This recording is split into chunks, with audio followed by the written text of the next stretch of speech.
Nako, grabe ho. At ito hong PhilHealth, mga kababayan, dyan po sa Senado ay talagang binalatan ng buhay at ginisa.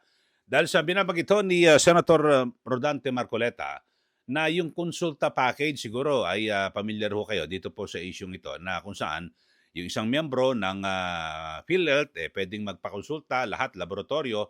Pero alam nyo ho ba, 1,700 pesos lang ho ang budget. So paano ho yun magkakasya sa doktor pa lamang, sa laboratorio? Alam niyo naman siguro, o lalo na yung ating mga taga-subaybay no, na nagpapatingin po sa doktor, hindi po kakasya. Kaya talagang hindi po naiwasan ni Senator Marcoleta na ikumpara sa ASO yung ginagawa ho no, ng PhilHealth na parang ang tingin ho nila, mas masahol pa ho sa hayop ang tingin ho nila sa tao, sa mga miyembro po ng PhilHealth.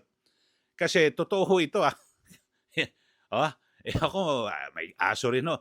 Yung grooming, yung ano mo pagugupitan mo ho, pakukukuhan mo.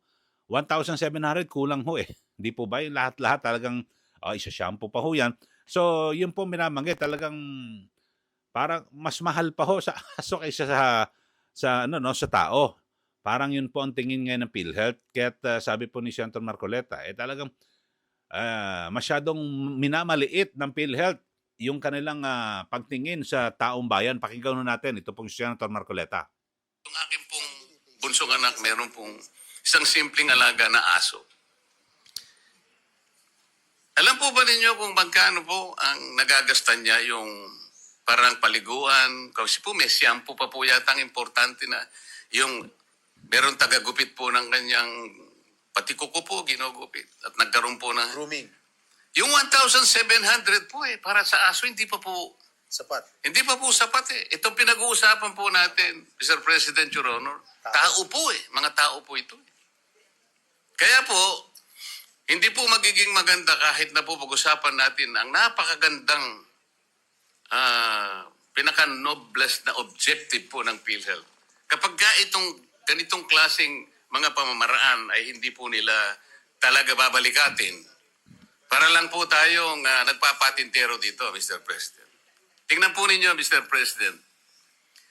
Based on PhilHealth's latest data, while 102 million Filipinos have registered with PhilHealth, only 27.8 million or 24% are enrolled with Consulta. So, naka-enroll po sa Consulta. Ilan percent po? 24% lang po ang naka-enroll out of 102 million registrants. Kahit na po naka-register, kung 1,700 lamang po ang package, baka po sa daga pwede po ito, Mr. Hindi, President. gusto ko lang po malaman kung kanino po galing yung 1,700 pesos per package. Kung PhilHealth ba? Sino ba? Kaya po nung tinanong ko po, Mr. President, ang sagot po ay 1,700, sinagot po ng ating Yeah. Where did that figure come from? Okay, galing po yan sa PhilHealth mismo, no? Yung yung amount ho, 1,700. Talagang napakamura naman ho talaga, di ba? Napakababa ho yung konsulta na yan. Sa doktor lang ho, magkano na yung sa doktor? Siguro pinakamura na, 500. Ngayon, may mga 700 ho, di po ba? So, grabe ho, di ba? Yung kumbaga sa ang gusto hong sabihin o mensahe ni Senator Marcoleta dito, bakit napakaliit naman ng ibinabudget ng PhilHealth sa yung konsulta package niyan o 1,700? Kulang na kulang ho, mag-aabono ho dyan ang publiko, mga kababayan. So, lahat sa mga miyembro po ng PhilHealth. Kaya kukonti lang ho ang nagparehistro dyan Biruin mo, sa mahigit na 102 million na nagparehistro, nasa 20 million. So, napakaliit ho, mga kababayan. No? Ito, pakinggan pa natin pagpapatuloy yung usapin ho dyan sa Senado. Ganun po ang kaawa-awang kalagayan ng PhilHealth.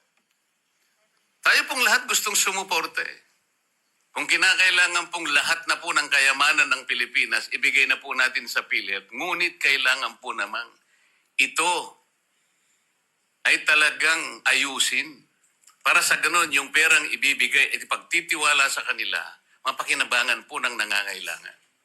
Yun lang naman po yung pakiusap.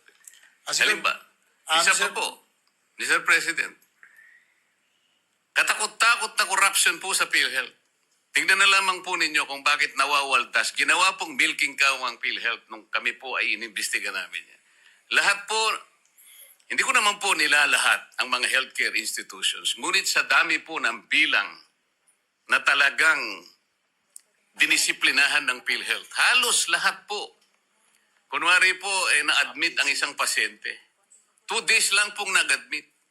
Gagawin pong 7 days o kaya 10 days. Para sa ganun po ay singilin sa PhilHealth at paghahati-hatian po yung kanilang nakulimbat. Minsan naman po ang sakit ay hindi naman malala. Sipon. Gagawin pong pulmonya.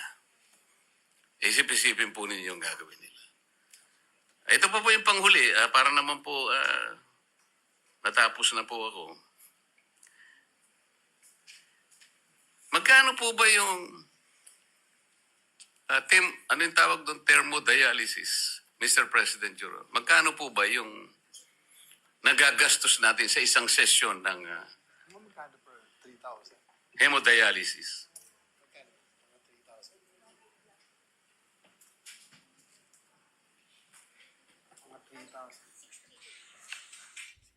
Okay, so yun po, no, ang pinag-uusapan naman sa dialysis.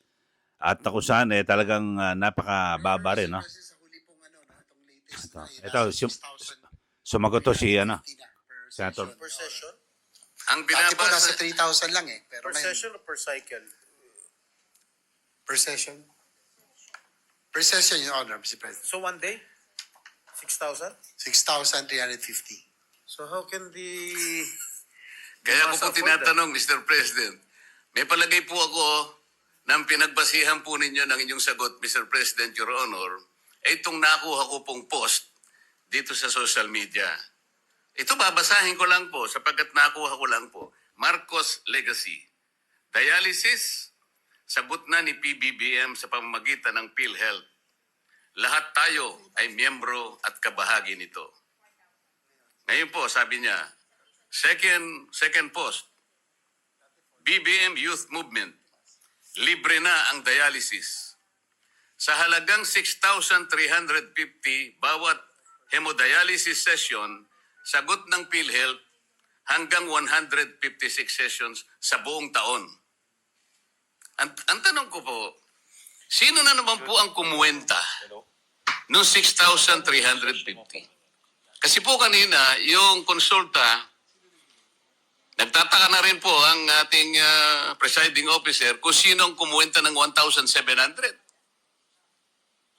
Saan po kinuha yung 6,350? Your Honor, Mr. President, dapat po sana under the UAC law, meron po tayo tinatawag na HTAC, no, yung Health Technology Assessment Council, na ito po ay mga panel of experts, no, mga spesyalista, na sila po dapat nagde-determine kung ano po yung mga anything technical. Sila po dapat ang... Okay, so yan po ang ilang bahagi ng mga balitaktakan dyan po sa Senado na may kinalaman naman sa issue po ng PhilHealth kasi nagsagawa po ng privilege speech ito pong si Senator J.B. Ejercito. At yun nga ho ay sinasabi nga ho ni Senator J.B. na sana maipatupad na yung Universal Health Law, no, sa pangkalahatan talagang malibre na po, no, kasi sa ngayon ay may 'di ba may binabanggit si Pangulong Marcos Jr. mismo sa kanyang SONA yung no balance billing.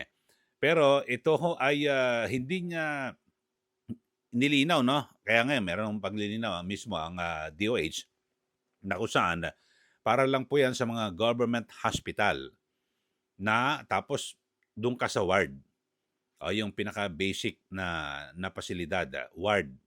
Ngayon, umaapaw po yung ward. So, pag wala ka na ron, kung emergency, pipilitan ka, punta sa private room, bayad ka. Mga kababayan. Tapos, yung mga talagang libre ho, yung senior citizen, PWDs, yun talagang, pero sa ward din, lahat. Ward, ang pinakamainam mo siguro na gawin ho nating gobyerno, lahat po ng mga government hospital, i-convert na sa ward. Siguro mag-ilang kwarto na lang ho, siguro mga 5 kwarto na lang ho para po sa private. Kasi total public service naman ho tayo, di po ba? So yun lang ho, ang maganda ho rito ay binabanggit at question ho ni Senator Marcoleta yung PhilHealth, yung kasalukuyang sistema na napakaliit ito, masyadong binabarat po ang mga tao, yung mga miyembro. Biro mo 1,700 yung e-consulta package.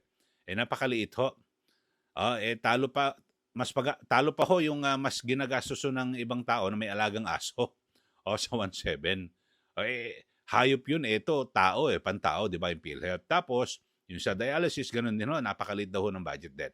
So yun lang ho, inaasahan natin na sana mapataas yung budget ng PhilHealth, mabigyan ho siguro ngayon dahil zero sila nakaraan sa 2025 national budget. Ngayon ho, madagdagan sila ng pondo, pero dapat ho tanggalin po yung corruption. Kasi matindi po yung corruption ho dyan, katiwalian sa PhilHealth. Ayon mismo kay Senator Marcoleta kasi naimbestigan po nila yan at talagang matindi ho. May mga sakit na sipon lang na ikukumberte na pulmonya. Meron namang na-confine lang ho ng 2 days, gagawing 7 days or 10 days. So yan ho, sana maalis din po yung corruption. Kasi yan po ang isa sa nagpapahirap para lalong bumaba yung pagbibigay po ng kalidad ng serbisyo sa taong bayan. Okay, sa mga bago lang po sa ating channel, subscribe na po kayo at i-like at i-share. Maraming salamat muli. Ito po si Ka Eli. Magandang araw po sa ating lahat.